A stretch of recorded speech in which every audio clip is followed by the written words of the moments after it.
Internet with the Patriot League on ESPN. Glenn Clark alongside my broadcast partner Chris Gunkel as we get you ready for the Hounds and the Tigers. Chris, let's meet our players to watch. We'll begin with Nick DeMeo from Towson.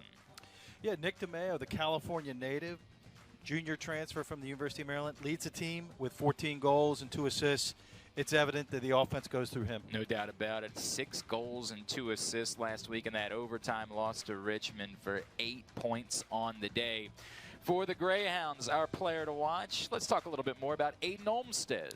Graduate student from Corning, New York, leads the team with 3 goals but 11 assists, Glenn. He's the quarterback right now for the Greyhounds. He's the one who makes it happen. He also is coming off a huge game, 2 goals, 5 assists for 7 points against Rutgers in a 1-goal loss on Saturday. Let's tell you a little bit more about today's matchup. As I mentioned, the Hounds still looking for their first win on the year. 0-3 to start the season. Towson at 1-3.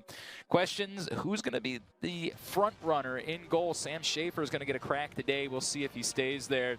Towson averaging 18 turnovers per game. They had a season high 21 against Virginia. Loyola leads the all-time series 34-30, but Towson 7-6 winners last year. As we mentioned, goalie an issue for the Hounds. They've used 4 this season. They go back to the veteran Sam Schaefer, the man who was a hero in the postseason a year ago. He gets the start today. Meanwhile, Shane Brennan in goal for the Tigers. Savio and Constantinides at the face-off dot. Hounds in the white shirts, white shorts, evergreen numerals. They're moving left to right. The Tigers will control the ball and begin today's game on attack. Glenn Clark, Chris Gunkel with you here in the Patriot League on ESPN. Time, Seth Higgins started dodging to his left, now running shot and stings for the first goal of the game. It belongs to Seth Higgins and the Hounds. Well, I think Loyola's been waiting. Commonly left-handed midi from the St. Paul schools, but you see his versatility here as he switches to his right down the alley, offside high. Great start for the Greyhounds. I like the fake, too, the fake dodge. They typically don't slide or they slide late. Tigers still with 23 seconds on the possession clock.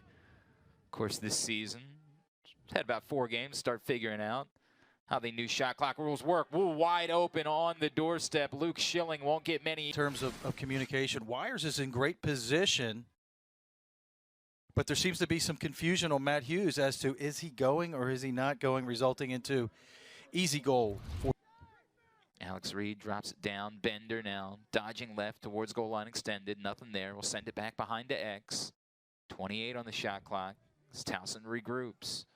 Charging in front. Oh, tricky shot with the punishment coming. But Avanzato get to the middle of the field, which you'll see here shortly on the replay. Again, no slide coming. Backs turned to the play. Difficult save there for Schaefer. Goes low to high, right to the corner. And not change planes on his shot. Would love to see a little bit more variety there from him. The top again. And oh, how about that heat from Aiden Olmstead? And that's why I don't coach. Well, not 4th of the year. Ties us back up at 2 apiece. 4:11 to play here in the first quarter. You're watching the great job communicating those principles to his team. Long pole shot fired in and gets through. Oh, Schaefer had it. Couldn't find it, and it just what he does and what he does best, which is convert offensively as a defensive player. Evan James has to play better defense there. I can't fault Schaefer in the right position. Got one of today from Evan James and just getting stripped in a one-on-one matchup. Quick face-off win, and Savio takes it all the way in himself. And straight down Charles Street. Did not waste any time for the senior. And he was pretty determined. Went Benny, number 57, in for the first time for Loyola. I did my math wrong, too. 30 seconds. Oh, there's Benny. Just on cue. No time. You haven't seen him as much as a dodger, but it appears he is a finisher. Well, the nice feed there from Higgins. Quick release. Difficult reaction time. Clearing violation. Loyola did not make it over the midline in time. That's their first failed clear of the day. Dangerous right underneath. That's too easy.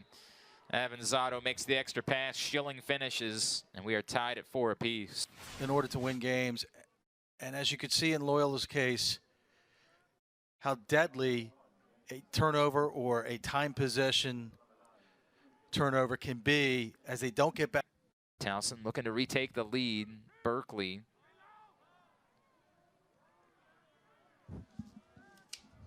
Nadlin's calling for a penalty. Berkeley gets free, fires it in, and puts the Tigers on top. Well, you and tried to get cute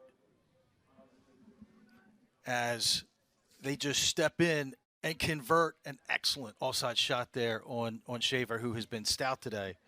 But Lindley working from there. 30 seconds on the possession clock. Patra gave him a screen. Now they'll try the other way. Nothing going. Oh, great job of getting free by Kamish. They needed that. That looked very similar to a play we saw against Hopkins, where he seems to be on show. Nothing fancy. Lindley goes up top. Kamish with a short stick D midi on him. He loves that quick release, offside high. This is 15th career game. We are tied again, 5 apiece. And is that enough? They just need to break the seal, if you will. It's picked up, darting all the way in, Razanka, and right underneath, Lindley waiting for it, knocks it in. So there's a flag on the right position at the right time, who has great hands and great presence of mind to convert when need be, and you see this right here. He didn't catch that ball. He just redirects it. He's a kid that grew up playing, and maybe an important one for this Towson team. We'll see as they get the ball back. Opportunity to tie it up in transition. Nobody picking him up all the way home. You can't let that. For Towson, and to your point, no one picks them up. So Sally late on the slide. Middleton tries to come over later, but too late. Very generous. Yeah. There. Trying to get in front. Zero angle. Oh, my. Nick DeMeo, quiet no more. Well, as I said, DeMeo's not really an artful dodger, but he has the ability to get Schaefer. Watch it again. As LeBlanc looks like he's in great position here and almost knocks the ball out of his stick. But great job there. Nearly 11 minutes in the second quarter to get on the board. We're about to hit 7.5 minutes here in the third quarter without them scoring. Look, if you score 5 more before the quarter's over, nobody remember. Oh, my word. How? Somehow. Slide creates this opportunity. So you see he gets out of position here. He tries to get bail out with the over-the-head check.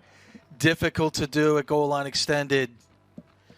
Not an easy conversion, but easier than normal. Towson scored or longer scoring drought for the Greyhounds.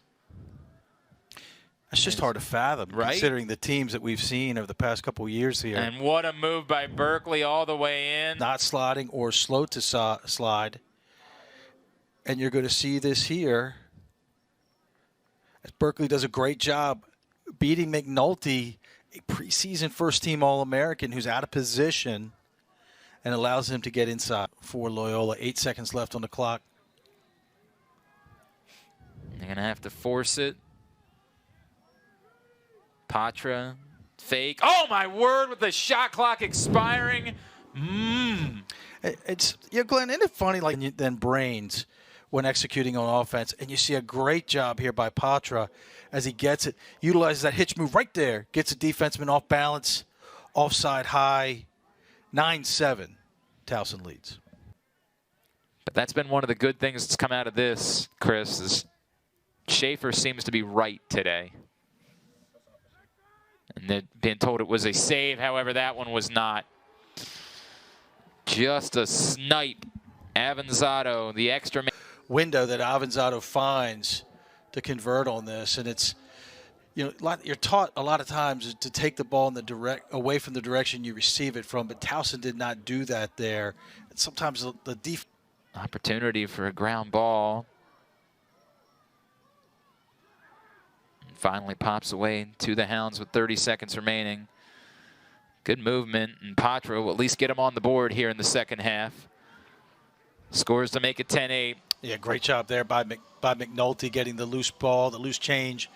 Getting it to Kamish. I initially thought Kamish might just let that go, but he saw Patra, and Patra was able to convert. 10-8 Towson, 25 seconds left to go. Second goal, third point of the game for Patra. 8th goal, 10th point of the season. So Loyola will not be shut out here in the second half. Probably doesn't make them feel particularly great at the moment, but I don't know. We've seen crazier things than 2 goals in 25 seconds, I think. I think we have. Who knows? You got to win the face-off. Savio not able to do it. And that's how this one's going to come to a close, as Tigers make an emphatic statement at the end. Luke Schilling joins the hat trick party. Yeah, Savio selling out, trying to push it forward. And again, we've mentioned it multiple times. I don't know what adjustment was made at halftime, but certainly there was one as, No question. as Towson has dominated the X here. And that's certainly played a difference in the outcome of this game. For Schilling, 3rd goal of the game. And it's his 5th of the season. 11-8 with 18.8 seconds to play. Savio's going to win this one. Boy, just not the start to the year that much of anyone imagined. Again, against very difficult competition, McNulty fires one off the top bar.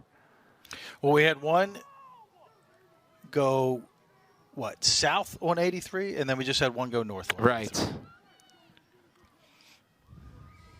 Loyola drops to 0-4 on the year. Towson improves to 2-3 on the season as the Tigers pick up an 11-8 victory here at Ridley Athletic Complex, a midweek rivalry matchup. Game in which was tied at the half, 6-6. And Loyola just really never got going in the second half. Tigers outscored them 5-2. Ironic, because they trailed by 3 goals a year ago and rallied the 5-2 run in order to beat the Greyhounds. Back-to-back wins for Towson.